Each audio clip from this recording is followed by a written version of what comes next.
Sir నమస్తే అండి. మంది ఏ ఊరు, ఏ మండలం, ఏ జిల్లా? మాది నా పేరు వెనిగల శ్రీహరిరావు అండి. నాది ఏన్కూరు మండలం, హిమాంనగర్ విలేజ్. హిమాంనగర్ విలేజ్. ఏ డిస్ట్రిక్ట్ సార్? అది ఖమ్మం డిస్ట్రిక్ట్. ప్రజెంట్ ఇప్పుడు ఎన్ని ఎకరాలు సాగు చేస్తున్నారు సార్? ఇప్పుడు ప్రస్తుతానికి నేను 22 ఎకరాలు చేస్తున్నాను. 22 ఎకరాలు సాగు చేస్తున్నారు సార్. మీకు ఒక ఎకరానికి దిగుబడి ఎలా వచ్చింది సార్? 43 వచ్చింది నాకు. 43, 44 అలా వచ్చింది నాకు వచ్చింది. Okay sir. ఇప్పుడు మీరు దాము గారు మీకు ఏమవుతారు సార్? నాకు బాగా మధ్య అవుతాడు, బామర్ది అవుతారు.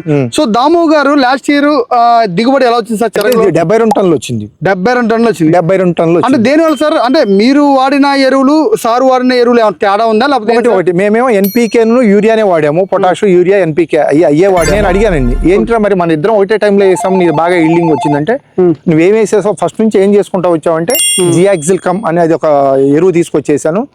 దాని తర్వాత ప్రమోసా అంటే నేను ఇది కూడా చూస్తున్నానండి, టీవీలో చూస్తున్నాను, వేసారని చెప్పాడు. అప్పుడు మేము తేడా ఎక్కడ వచ్చిందని మేము చూసుకుంటే మాకు దీని మూలంగానే తేడా వచ్చింది. అంటే మేము ఇది వాడలేదు, అది వాడాడు. వాడినందువల్ల వాడు ఆ కర్రలో సేమ్ కర్ర డిస్టెన్స్ అదే వచ్చింది, కర్ర సేమ్ దిగుబడి అంతే వచ్చింది అని. కాకపోతే ఏంటంటే వాడి కర్రలో వెయిట్ వచ్చింది, బరువు బాగా పెరిగింది, బాగా పొడుగు పెరిగింది.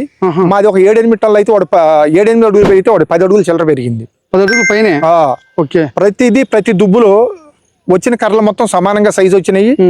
వాడి వచ్చిన పిలకలన్నీ ఎక్కడ వేస్ట్ కాలేదు. మా దాంట్లో ఏంటంటే కొన్ని వచ్చిన పిలకల్లో కొన్ని వచ్చి కొన్ని ఏమో సైజు తగ్గినాయి. వీడిది ఈచ్ సమానంగా వచ్చేసినాయి.